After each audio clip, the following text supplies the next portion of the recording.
ॐ भूर्भुवः स्वः तत्सवितुर्वरेण्यं भर्गो देवस्य धीमहि धियो यो नः प्रचोदयात्। ॐ शान्ति शान्ति शान्तिः. Namaste, my dear friends. This is video number 16 on Viveka Chudamani of Adi Sankaracharya. This video starts with verse number 226 and heading is All Manifestation Absolute. This absolute oneness alone is real, since there is nothing other than the self. Truly, there is no other independent entity in the state of realization of the Supreme Truth. This reality, which is of the nature of pure knowledge, is suprememost and non-dual. There is in it no otherness. Distinctions such as the experiencer and the experienced are not possible in it. When you realize the higher plane of consciousness, the lower planes and their objects are transcended. It is non-dual because it is one's own self. In that moment,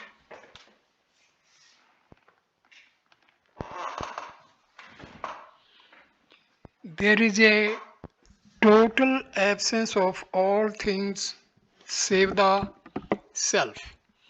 There is only one infinite Brahma. In the moment of realization, this supreme most essence is complete in itself, with itself. There is nothing other than it. Stanza 227. Yadidam saklam visvam nana rupam partitam jnanat tat sarva brahmaiv pratyasta ses bhavana dosham. This entire universe, which because of ignorance appears to be of infinite forms, is in fact Brahma alone, which is free from all limitations of thought.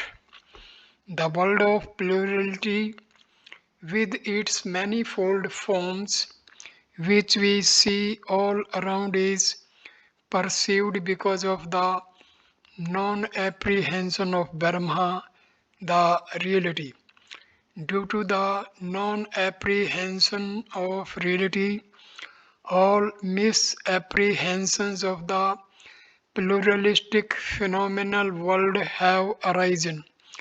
All that we see is Brahma, and Brahma alone do we see everywhere as objects and things.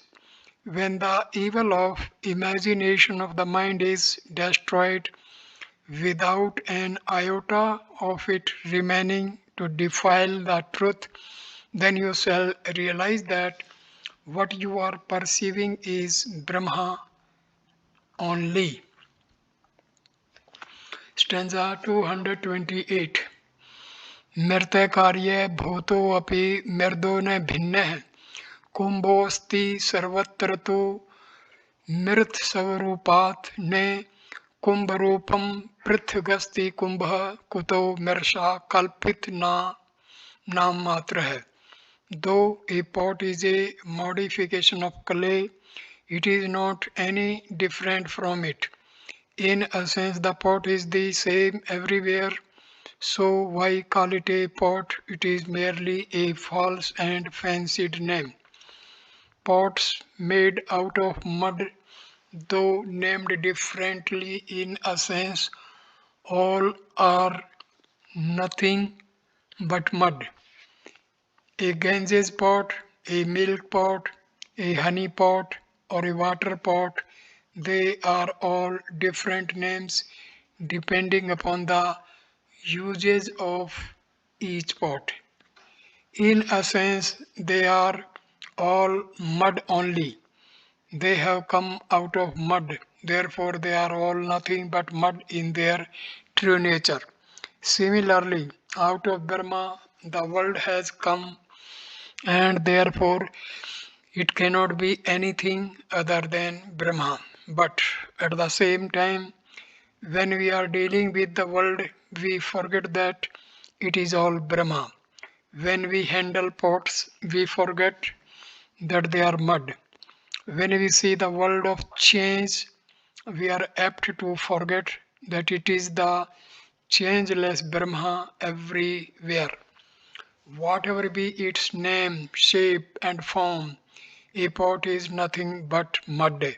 Similarly, the BMI and OET are all nothing but different names and forms playing in the same infinite consciousness from which they have arisen.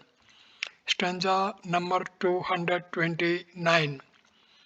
केनापि मृद्भिन्नतया स्वरूपं घटस्य सन्दर्शयितुं न शक्यते अतो घटः कल्पित एव मोहामृदेव satyam parmarthabhutam. No one can show by demonstration that the essence of a mud pot is other than the mud. Therefore, the pot is merely imagined through delusion, and mud aspect alone is the enduring reality in the mud pot. A mud pot can never be moved as made up of anything else. A mud pot is mud, whatever be its contents. The mud alone is the pot. The pot has no independent existence apart from the mud. So the pot is the imagination of a form and a function in the mud. Similarly, the world has no independent existence from Brahma. Among mud pots, the ultimate truth is mud alone, and there is nothing other than mud. The pot is a superimposition on the mud. Stanza number 230. Sad Brahmakarya Sakalam Sadevam Tanmatre Metanne Tatto Anne Dasti Astiti Yo Vyakti Natasya Moho Vinirgato Nidrit Parjallapa.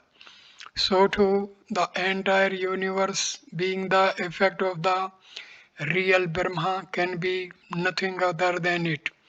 It is of the essence of that, and it cannot exist apart from that. Anyone who says it does is still under delusion and twaddles like one in deep sleep. The effect that has arisen from the cause, the existence Sat, can only be the same Sat. The effect is nothing but the cause itself in another form. One pot may be called the Ganges pot and another may be called a water pot. The difference is in their usage, but in essence they are both nothing but mud. Similarly, in this world, one can be a saint and another a sinner.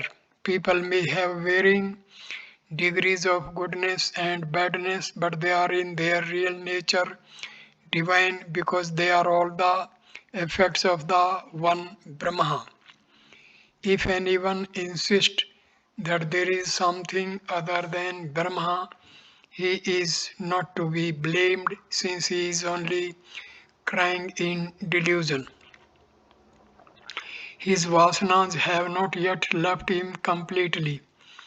Any perception of plurality is on account of the vasanas. As long as vasanas exist, so long the mind functions, and the mind can only perceive duality, Dvaita Bhavana. He who says that there is some factor or factors other than Brahma is only prattling meaninglessly. A man in dream, seeing a dream tiger, cries out in sleep. On waking up, he himself understands that his shouting was but senseless driveling. Similarly, we asleep to supreme state know only body and its ego, and all our experiences are meaningless prattlings, say the man of realization, Jnani, Acharya Sankara. Stanza number 231. Brahmaivedam Visvamitev Vani Sroti Brute Atharv Nishtha Varistha Tasmat Tad Brahmatram Hi Vishwam Nadhishthanaad Bhinnata Ropitasya. Truly, this entire universe is Brahma. This is the declaration of the Atharva Veda. Therefore, this universe is Brahma alone. For a supreme position has no existence independent of its substratum. Brahma alone is this universe. Brahma eva idam vishwam. This is the declaration we find in the Mundaka Upanishad, which belongs to the Atharva Veda.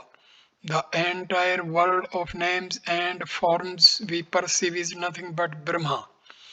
Not only do we find by analogy that the effect is nothing but the cause in another form, but also this conclusion is supported by the scriptures, Shruti. The Upanishads too declare the same truth. Therefore, Brahma alone is this world of plurality that is around us.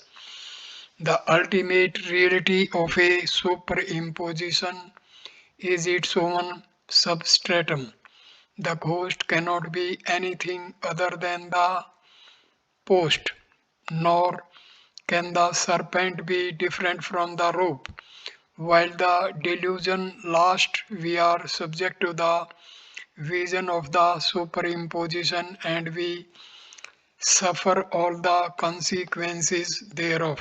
When realization bodha dawns, we come to know that the substratum alone is real. Not only do we come to know the reality of the post, but we also realize that the post had never undergone any change to become the ghost. There was no modification or ever in the post to create the vision of the ghost. It was only a projection of the mind, an illusion of the mind called Vivarta. Stanza number 232. Satyam yadi sayajagdevata atmano anantatva hani nirgam pramanata asatya vaditya vam pishitu sha netrutayam sadhu hidam mahatam nam. If the universe as it is real, the Atman would not be infinite, the scriptures would be false, the Lord Himself would be guilty of having spoken an untruth.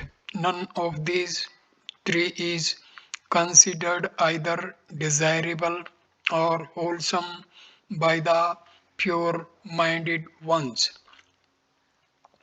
If you say that the universe, the world as we see it, is real, there would be the following Contradictions. A. Loss of endlessness. Anantatva Hani. Brahma is said to be all pervading and infinite. If the world as we see it is also real, it would then condition the infinite, rendering it limited. The Atma will be limited and will no more be infinite. This is contradictory to the declarations of the Upanishads. B. Falsification of scriptures. Nigama Apramanta. The scriptures declare that Brahma is real and the world is unreal. If you say that the world is real, the inconvertibility, truly declarations of the scriptures would be falsified. C. The Lord becomes a liar. Asta vaditvan api ishuhu. The Lord is the revealer of the truths of the Upanishads. If the Upanishadic declarations are false, so would be the Lord who revealed them. Bhagavan Sri Krishna in the Gita declares more than once that the world is just a projection and in fact has no reality. Wise men will not accept these terrible conclusions. A. Loss of Atman's infinitude. B. Falsification of scriptural declarations. And C. The Lord becoming a liar. None of the 6 schools of philosophy will accept them. So we have to conclude that the world is unreal. Stanza 233. Isvaro vastu tatvajyo na chaham teso avasthitah na cha masthani bhutani tev vamev vachi klirpat. The Lord, who knows the secret of all things, has expressly supported this view in his words, but I do not live in them, nor do beings exist in me. The Lord is one who knows the play of plurality and its substratum, Brahma. In Brahma there is no world, nor is Brahma available for direct perception in the world. He who knows both is the all-knower and the Isvara. He knows that there is Brahma and he, in his infinite wisdom, plays with the world of objects. Lord Sri Krishna in the Gita says, I do not live in them, meaning I am not in the joys and sorrows of the BMI. They are all in me. Again the Lord says, nothing is born out of me.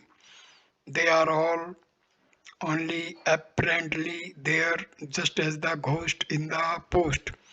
The world of plurality has only a relative existence.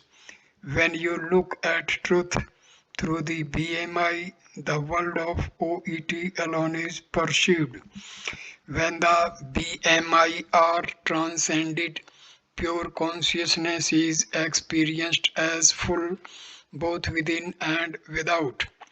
Stanza number 234.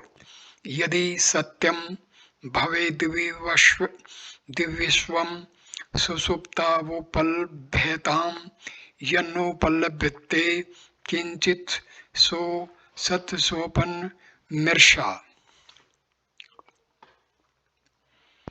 If the universe were true, it would have been perceived even in the deep sleep state. Since it is not at all perceived, it must be like dreams, false and unreal. Truth, Satyam, is that which remains unchanged. In all the 3 periods of time, the pluralistic phenomenal world is perceptible as long as one is awake. Once the individual enters the bliss hall of deep sleep, the pluralistic world at once ends. On his waking up, it again manifests itself to him. That which remains at one time but not at another can never be the truth. Even when available for cognition during the waking state, it undergoes change. It never remains the same. Hence, the world is only as true as is a dream. Both are equally unreal, mere projections of a mind under delusion. Stanza number 235. अतः पृथंग नास्ति जगत प्रात्मन पृथक प्रतिष्ठितो मृषा गुणाधिवत आरोपितस्या अस्ति किमर्थवत्ता धिष्ठान मामाति तथा भरमेण. Therefore, the world does not exist independent of the Supreme Self, and like qualities, the notion of its separateness is false. Can a superimposition have any meaning apart from its own substratum? Through delusion, it is the substratum itself which appears like that. The world has no separate existence from the Supreme Self. In case you see anything other than Brahma, it is false, like the properties gunas. The blueness in the summer sky and the horrible green of the burning ghost in the post have no existence at all. The Supreme Position has no existence apart from its own substratum, which is seen to be a different form because of the observer's delusion. The mind and the intellect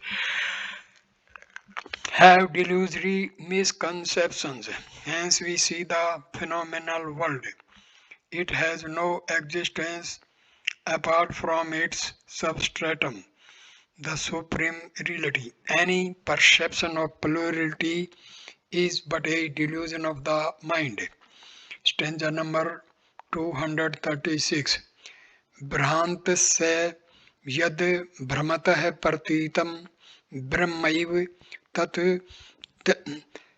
तद्रजतं हि हो शक्ति इंदतया ब्रह्म सदैव रूप्यते तवारोपितं ब्रह्मणि नाम मात्रम. Through error of judgment, whatever a deluded man perceives can only be Brahma and Brahma alone. The silvery scene perceived is nothing but a mother of pearl. Brahma is ever present as this universe, and that which is superimposed on Brahma can only be a mere name. A madman or a lunatic is he whose intellect is not functioning fully and properly. Man generally experiences the world alone, which really speaking is nothing but Brahma.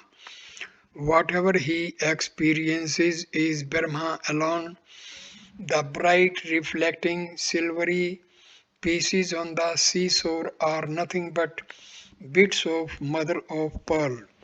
Similarly, wherever one sees the pluralistic phenomenal world, it is nothing but consciousness. Whatever you can point out as this idamtaya, as an object or as an emotion or as a thought, is nothing but Brahma playing in those forms. Brahma playing in conceivable and perceivable forms is the world we see around us. The name of a thing is because of its form. The names and forms are projected on Brahma. In the world that we see around yourself, if from any single object you remove the name and form, what remains? That is the infinite reality, that is Brahma. Contemplate upon any object, the leaves fluttering in the breeze, the bird perched on the tree, anything, remove the name and form. What remains is the existence Sati, that expresses as the existence of the thing. This is peace, auspiciousness, beauty. Santam Shivam Sundaram. Stanza number now Brahma, its nature. Stanza number 237. Atah param brahm sad divittam विशुद्ध विज्ञान घनम निरंजनम प्रशांत मादंत विहीनम cream निरंतर आनंद सब स्वरूपम. Stanza 238. निरस्त मायाकृत सर्वभेदम नित्यम सुखम निष्कलम परमेयम अरूपम व्यक्त मनाख्यनम वयम ज्योति स्वयं Kinchin chakasti. Therefore, whatever is manifested in the Supreme Brahma itself, real, non-dual, extremely pure, the essence of knowledge absolute, taintless, supremely peaceful, without beginning or end, beyond all activity, always of the nature of bliss absolute, transcending all diversities created by Maya, eternal, the essence of joy, indivisible, immeasurable, formless, unmanifest, nameless, immutable, and self-effulgent. The world of objects that we see around is in itself, by itself, nothing but Brahma. Brahma, misrepresented by our misconception, is the world. In these two verses, Sankara gives us 20 adjectival phrases which indicate Brahma. 1. Transcendental, para, the illumining principle behind BMI, PFTOET is the pure self, the consciousness which is one without a second, upon which the universe of names and forms is an illusory projection. Hence, Brahma is indicated in Vedantic philosophy as transcendental. 2. Real, Sat, that which remains the same in all the three periods of time, past, present and future, is called real. 3. One without a second, Advityam, the one ultimate eternal reality without any otherness to limit or condition. It is the non-dual, the one without a second. 4. Extremely pure, Vishuddham. A thing is said to be pure when there is nothing other than it in it. It is non-dual and therefore it is extremely pure. That is, it has no vasana, dirt in it. 5. Homogeneous mass of pure knowledge. Vigyan Ghanam. Knowledge of things varies according to the things. This is the knowledge because of which all other knowledge are possible. This is objectless knowledge, absolute knowledge. 6. Without any taint. Niranjanam. Vasanas are said to be the taints. The Atma, the Self, is beyond all vasanas and so is taintless. 7. Supremely peaceful, Prashantam. There are no agitations in it because the mind and the intellect have been transcended. It is not a temporary cessation of thoughts as in deep sleep or when swooning.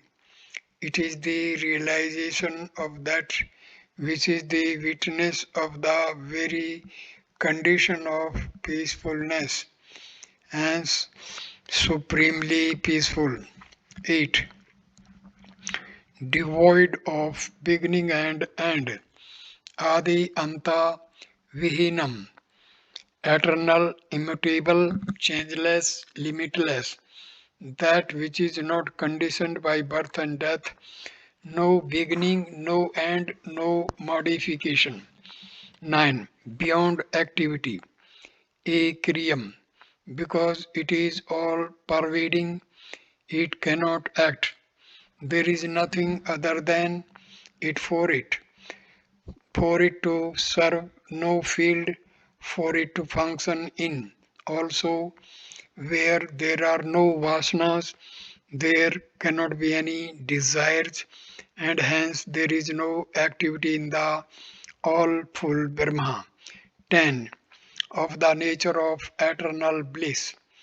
Nirantar Ananda Rasa Savrupam. It is not just happiness, bliss is its state, because when we are in that plane, we live beyond the tossings of the mind and intellect.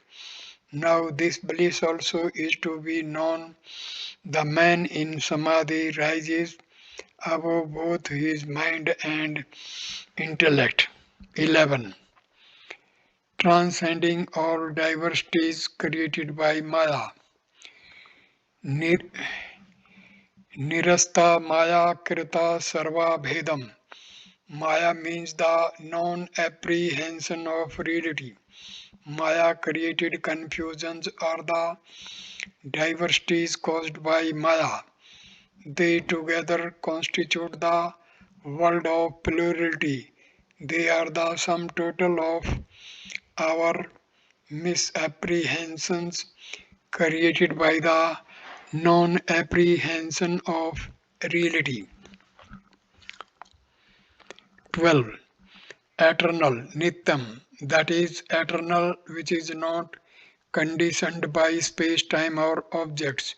It is that which is ever unconditioned by the three periods of time. 13. The essence of pleasure, Sukham, not the pleasure emotion as such, but that which illumines all sentiments of joy and emotions of pleasure in us. 14. Without any parts, Niskalam, unconditioned, limitless, that which is all pervading and one without a second cannot have parts.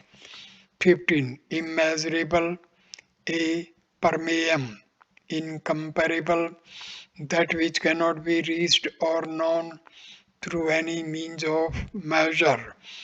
Prama, such as comparison or argument. How can we ever measure or compare the all pervading one without a second infinite reality?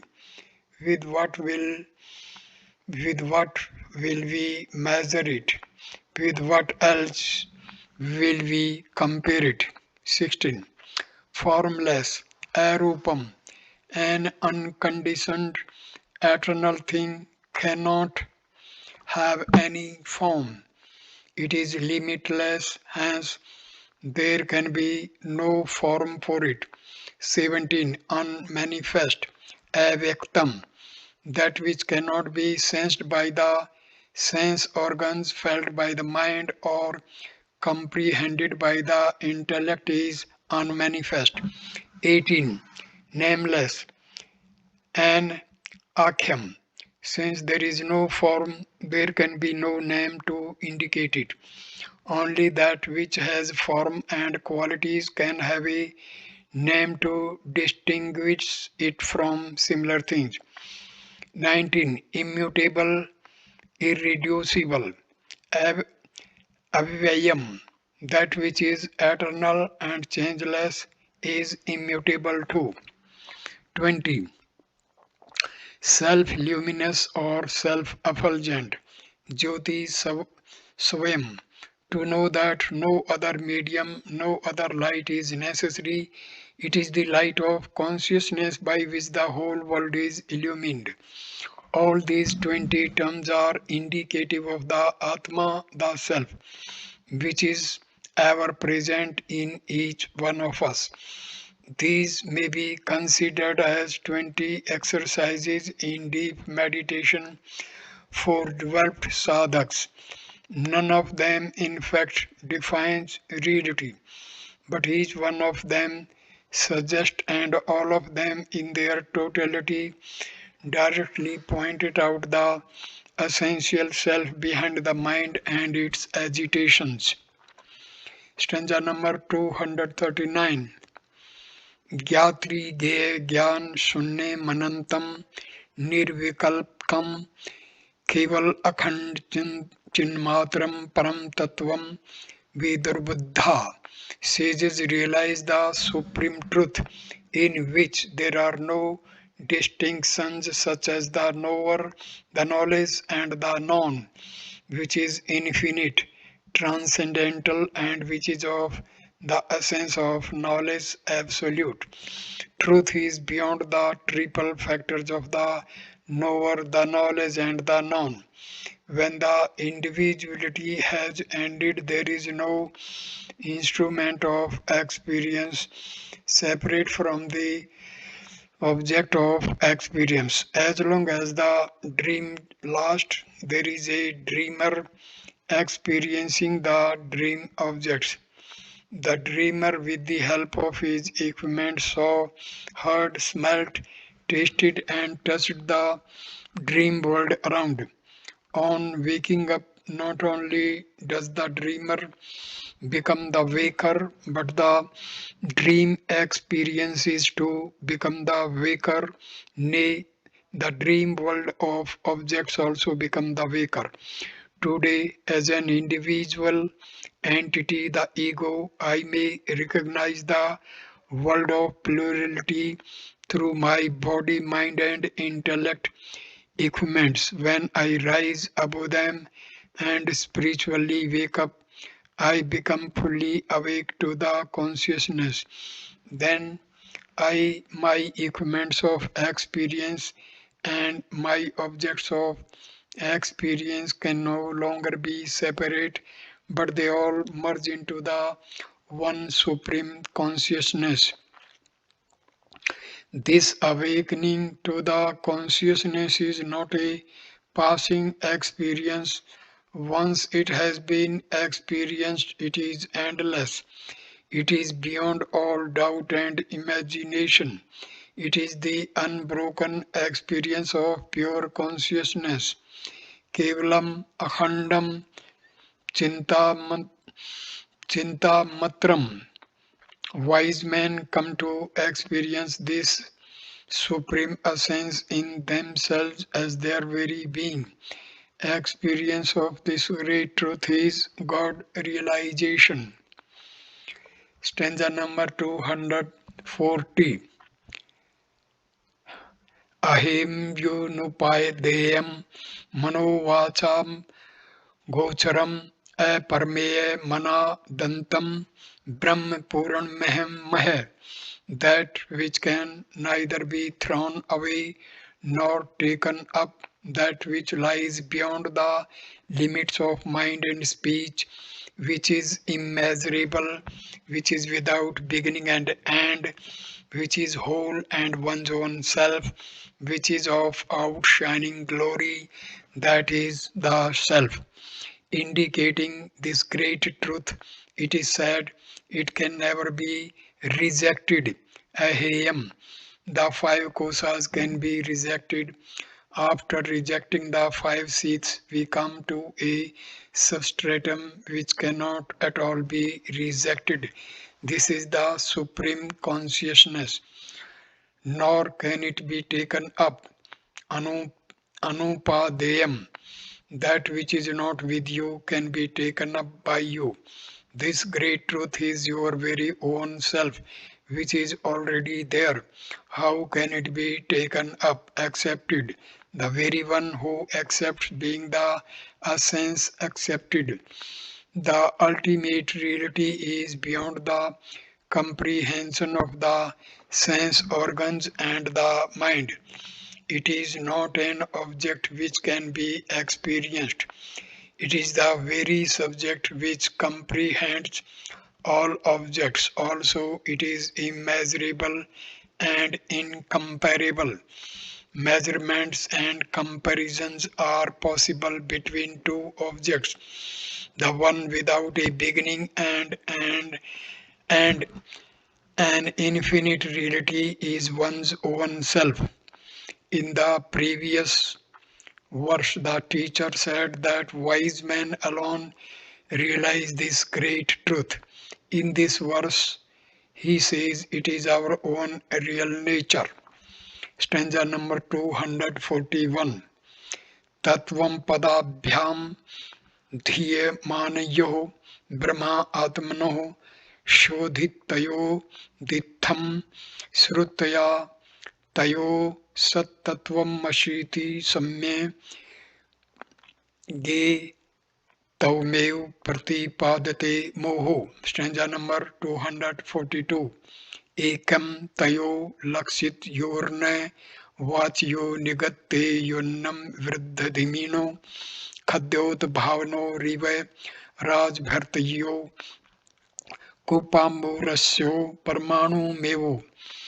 If Shruti in her maximum that thou art repeatedly establishes the identity of Brahma and Jiva indicated by the term that, Tat and Thou, Tvam respectively, then stripping these terms of their relative associations, their implied but not literal meanings are to be inculcated, for they are of contradictory attributes, like the sun and the glowworm, the king and the servant, the ocean and the well, Mount Meru and the atom.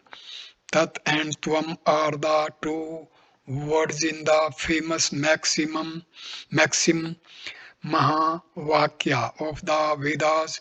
Tat Tvam Asi. Tat means Brahma and Tvam means Atma. These two are one and the same. Asi is the meaning indicated by the Upanishads. When the Mahavakya says, you are God, you, the body, can never be God. Neither can you, the mind, nor can you, the intellect, ever be God. When all the five kosas are transcended, the divine spark of existence is to be known. In all the previous verses, the Atman, the self functioning in man, has been explained. Brahma, the universal consciousness functioning in the physical body, is called subjective self. Adhyatma, this Atman functioning in you, is the self present everywhere. Brahma, this is indicated by this Mahavakya, this great declaration of the Upanishads.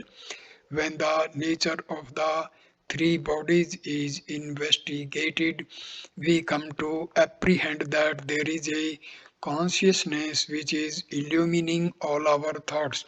That consciousness in us is the consciousness everywhere, is the meaning of the pregnant statement Tat Tvam Asi.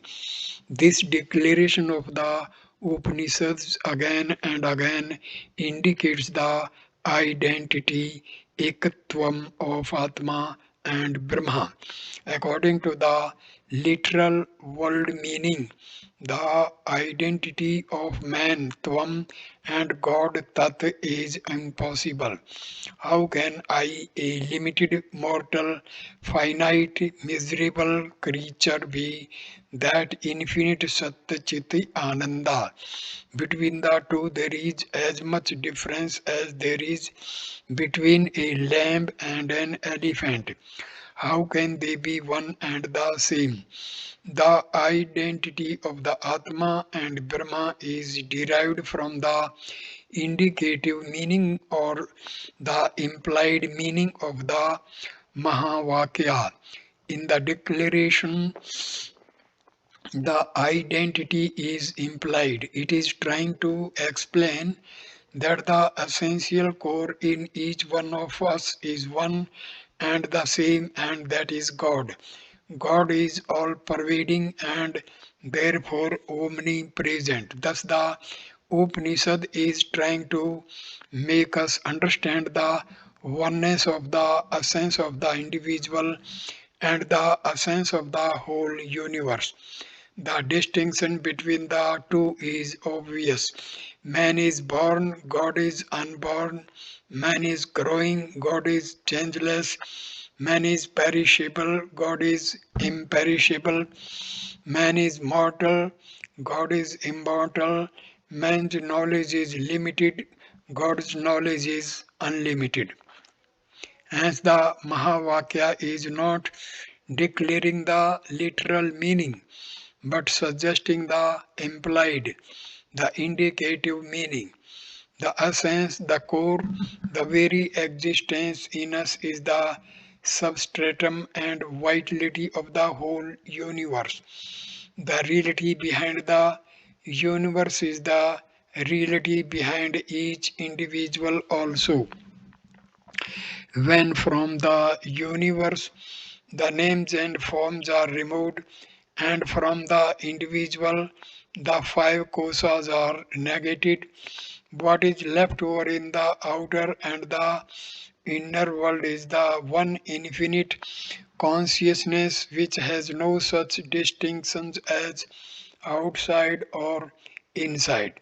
To indicate this obvious distinction between man and God, four examples are given here by Acharya Sankara. Number one, the glowworm and the sun. 2. Servant and the king. 3. The well and the ocean. And 4. The atom and Mount Meru. In these examples, the limited light of the glowworm Jiva and the unlimited light of the sun Iswara, the ruled servant Jiva and the ruler king Iswara, the limited space of the well Jiva and the unlimited expanse of the ocean Iswara, the minute atom Jiva and the gigantic Meru Iswara. Between these, how can there be any identity? Stanza number 243. तयोर विरोधो यमुपाधि कल्पितो न वास्तवः कश्चित् उपाधिरेशः ईशस्य माया महदादि कारणं जीवस्य कार्यं शरणु पंचकोशम. The difference between them is only created by superimposition and is not real. The conditioning in the case of Iswara is Maya or Mahat, etc. And listen, the conditionings in the case of the Jiva are the five seeds. The difference between Iswara, the Lord, and Jiva, the individual entity, is indeed great.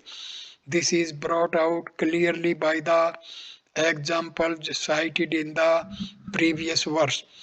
On a close observation, we find that the much talked about differences between them are all because of each one's conditionings, the upadhis. They do not exist in essence. The equipments are different, and so the difference between them due to the equipments is only apparent.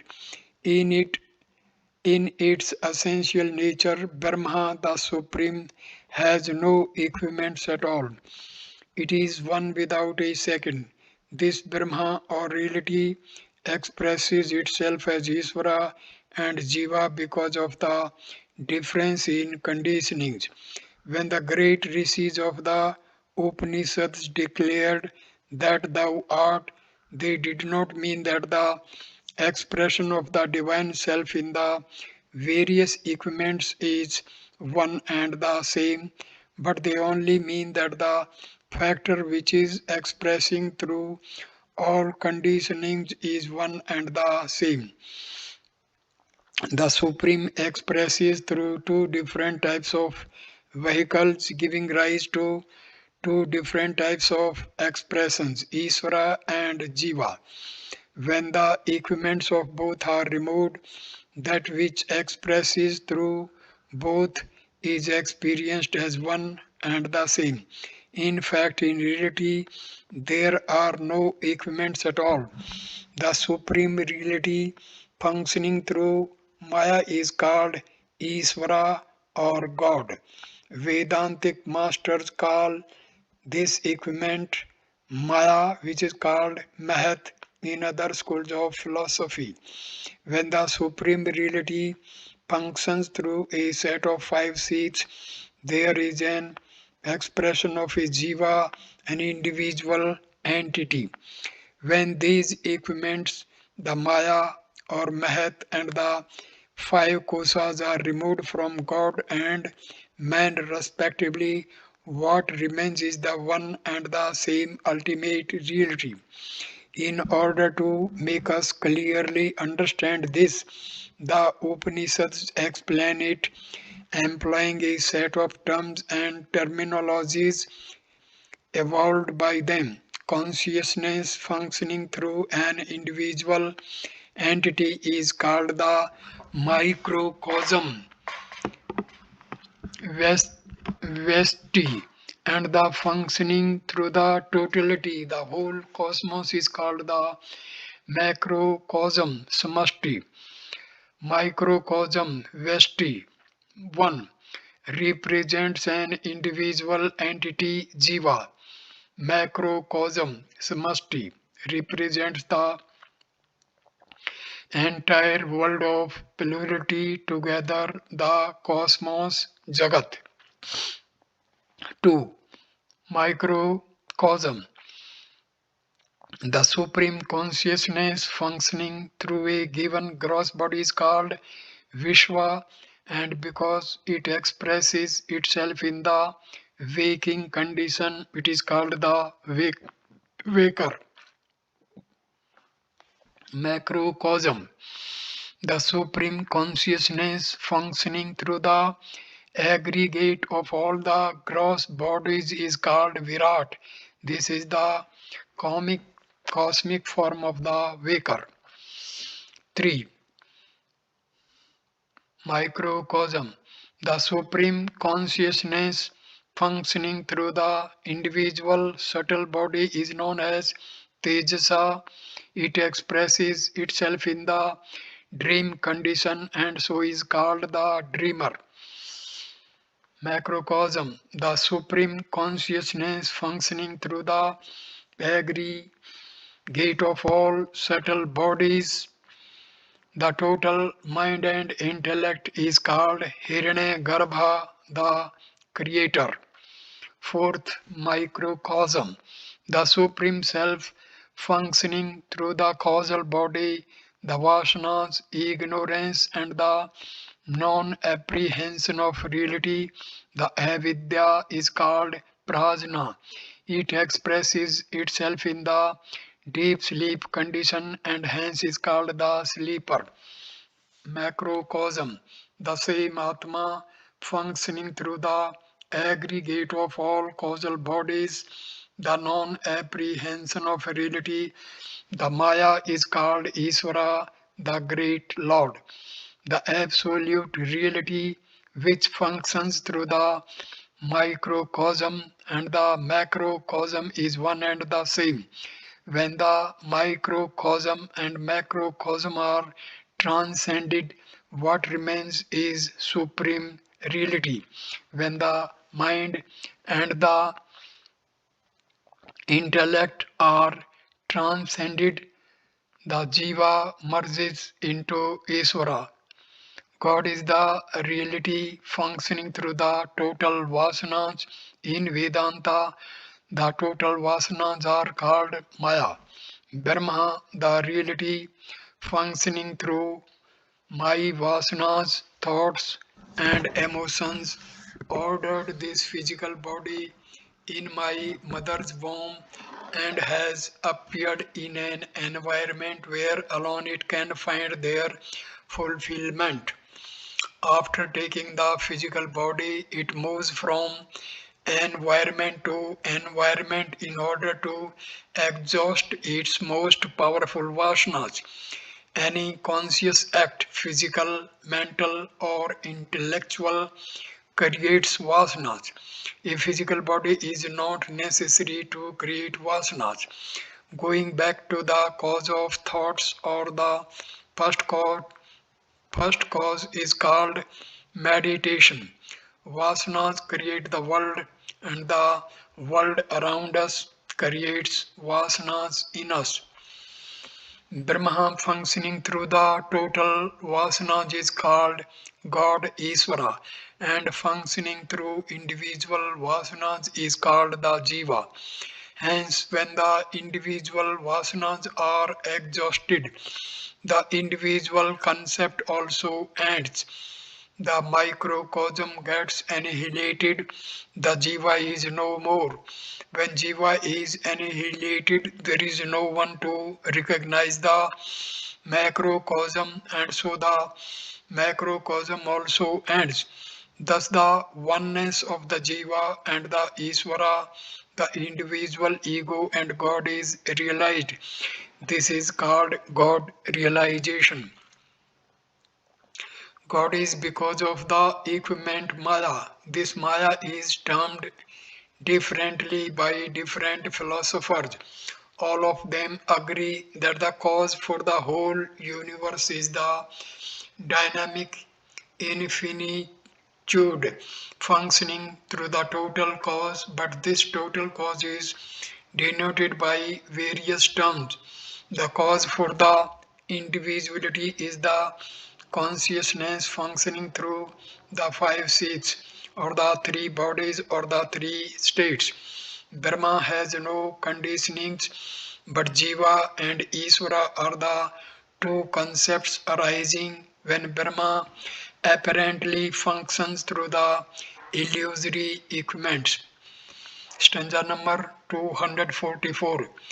एतावोपाधि परजीवो सत्यो सम्यंग निरासेन परो न जीवः राजं नरेन्द्रस्य भटस्य खेटं सत्योर्पोहेन भटो न राजा.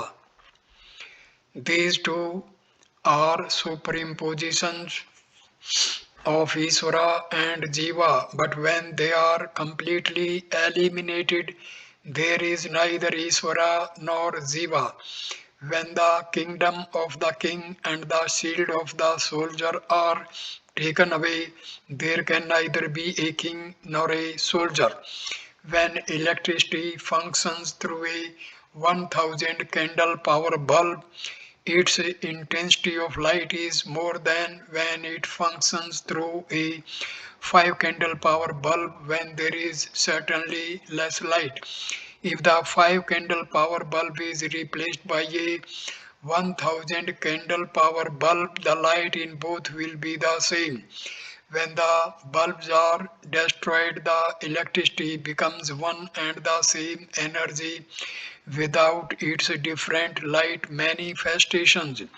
Consciousness functioning through a limited equipment manifests as a limited individual who is at all moments suffering from the passions of his flesh, the agitations of his mind, and the limitations of his intellect. Thus, the Jiva is a sorrowful, miserable creature, suffering more and more in his anxiety to fulfill himself. The same consciousness functioning through the total equipments is the mighty presence in the entire cosmos, and its creator God is the substratum for and the sole sustainer of everything. Now then, the teacher says, when I destroy the 5 candle power bulb with a stick, and with the same stick when the 1000 candle power bulb is also broken, there is neither less light nor more light. There is no light at all.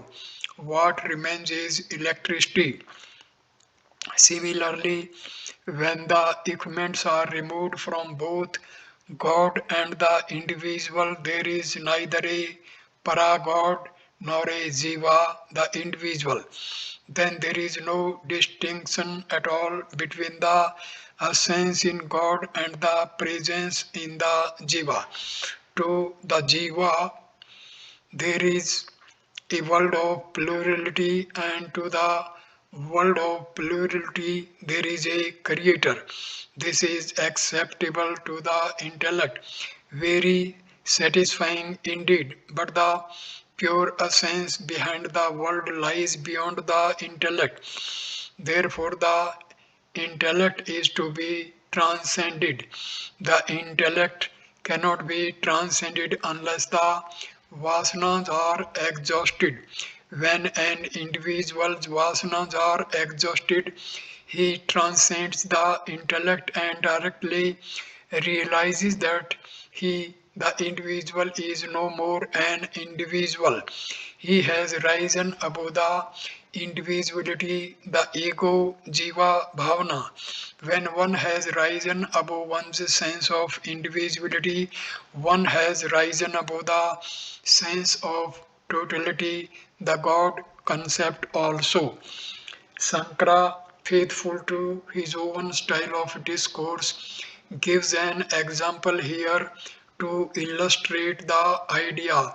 When the kingdom of the king and the shield of the soldier are both taken away from them, then there can be neither a king nor a soldier. The king is a king and the soldier is a soldier because of each one's position and status. An officially dismissed policeman and a politically relieved minister are both common citizens with no distinguishing powers or duties. Maya is the equivalent of Ishvara, God, and five kosas are the equivalents of the Jiva, the ego. When these equivalents are transcended, the essence being both Ishvara and Jiva will be realized as the one infinite reality. Then how are we to reject these limiting adjuncts that condition the self and make it play as God and ego? This is explained in the following verse. Stanza number 245. अथात आदेश इति श्रुति स्वयं निषेधति ब्रह्मणि कल्पितं द्वयं श्रुति प्रमाण अनुगृहित बोधः तयो निराशः करणीय एव. Now is the injunction, etc. In these words, the scriptures reject the imagined duality in Brahma. Supported by the authority of the scriptures, one must certainly eliminate these two superimpositions by means of direct realization. In Brihadaranyaka Upanishad, the Rishi starts, now then is the injunction, not this, meaning, now therefore we are giving you the adesha, the injunction for the experience of the reality. Thus the instructions continue and explain how the pluralistic phenomenal world or the equipments are to be transcended and negated. The Upanishad negate plurality, which is the illusion of the mind. Plurality is only the projection of the mind and intellect. Where the mind and the intellect do not function, there is no plurality. In deep sleep or swooning, there is no plurality perceived at all. Shruti negates plurality as unreal and says that behind and beneath it there is a vital absolute reality which is to be experienced. One has to get out of this plurality in order to realize the reality. How can one get out of it? The Shruti declaration alone is not sufficient. The knowledge gained as a result of scriptural information confirmed by one's rational, independent thinking, can help one to negate this plurality. Whenever there is a bodily demand, think I am not the body. When the mind limits you, think I am not the mind, etc. Thus, by negating all the five kosas and experiencing the self behind them, all as one's own nature, the jiva hood is transcended and the supreme is realized. Stanza number 246.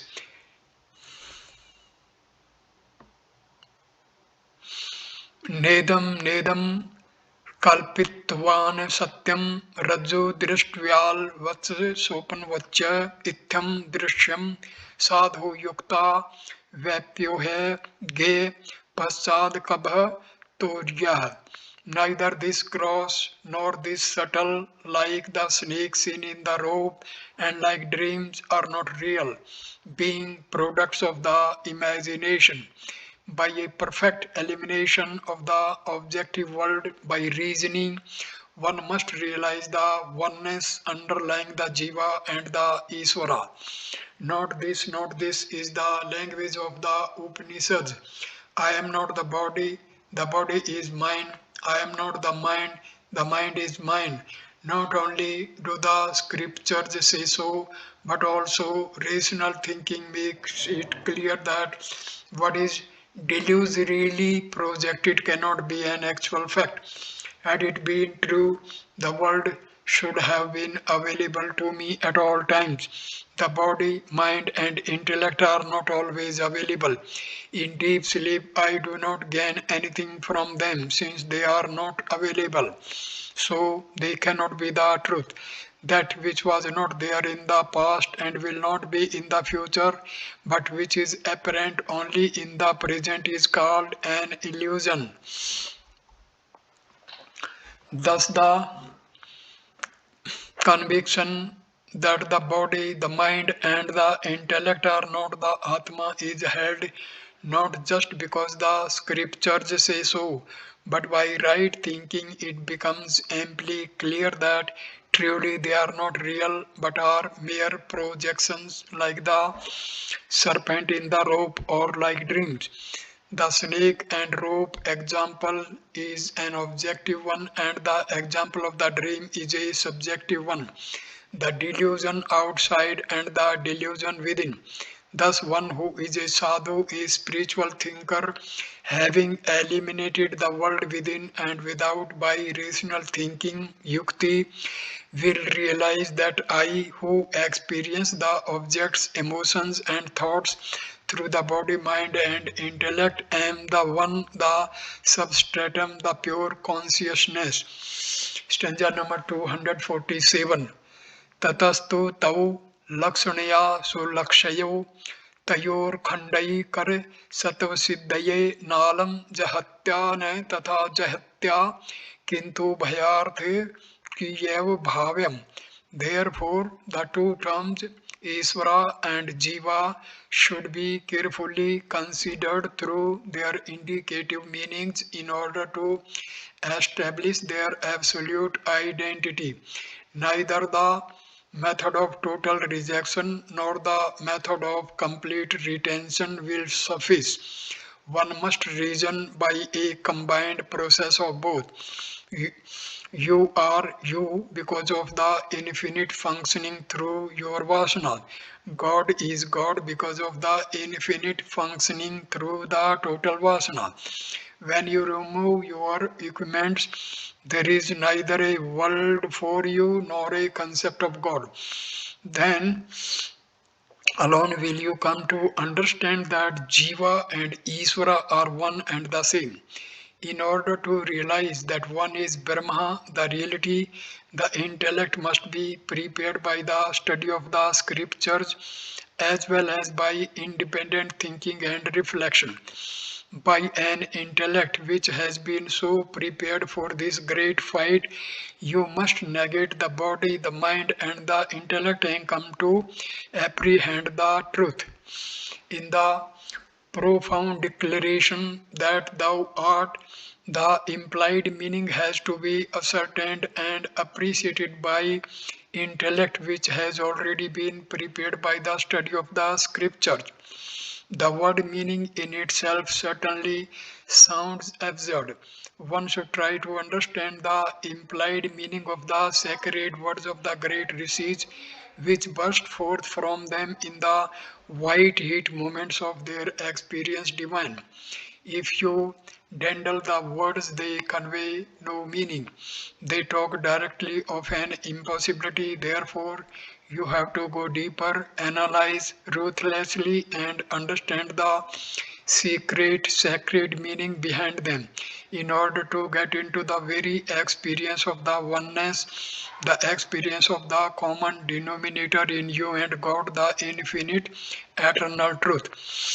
The suggestive meaning of a statement is generally appreciated in three ways. Suggestiveness is very often used in our day to day talks and discussion. When I say my house is right on the sea, you understand that my house is on the seashore. The house is not on the water but is on the earth and is located nearest to the sea. Though I say right on the sea, you understand what I mean by leaving the literal meaning of the term right on the sea. When you say the house on which the crow is sitting is mine, I understand the house without the crow. When I say the red ran, you understand that the red horse ran because of your association with the race course. In this case, we add something to the spoken words and arrive at an intelligent understanding. In the third case, we add something as well as remove something from the spoken words in order to understand their implied meaning. The method of deriving the implied meaning of a statement is called Lakshana in Sanskrit. The first, where we leave some aspects of the direct meaning in order to understand, is called Jaha Lakshana. The second, where we add something to the actual word spoken and arrive at the indicated meaning, is called Ajaha Lakshana. And the third is where we leave some aspects and add certain others to reach the indicative meaning. This is called Jaha Ajaha Lakshana. The third meaning is useful in understanding the implied meaning of the Mahavakya that thou art. When the equipments, the upadhis of both that and thou are removed, what remains is one and the same, the infinite reality. When the intellect has been prepared by the study of the Shastras and by correct thinking, when an individual has come to negate his identification with the body, the mind, and the intellect, then he shall come to experience the pure consciousness which, as the core of his personality, expresses as Jiva and itself expresses as Iswara when functioning through Maya.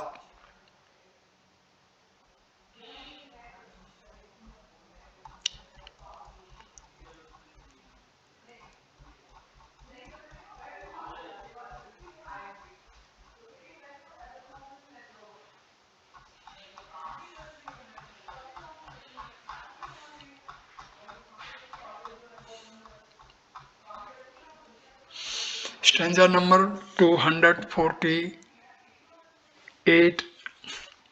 स देवदत्तो मितिः चैकता विरुद्ध धर्मा संपाशय कथ्यते यथा तथा ततोमसीति वाके विरुद्ध धर्मानुभयत्र हित्वा 249 समलक्ष्य चिन्मात्रतया सदात्मनो रखंड भाव परिचीयते बुद्धि एवं महावाक्यस्तेन कथ्यते ब्रह्मात्मनो रैकम खंडम भाव.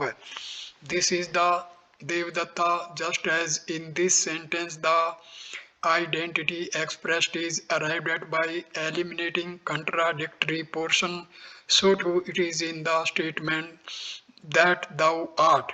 Man of wisdom should give up contradictory elements on both sides and recognize the identity of Iswara and Jiva carefully, nothing that the essence of both is knowledge absolute.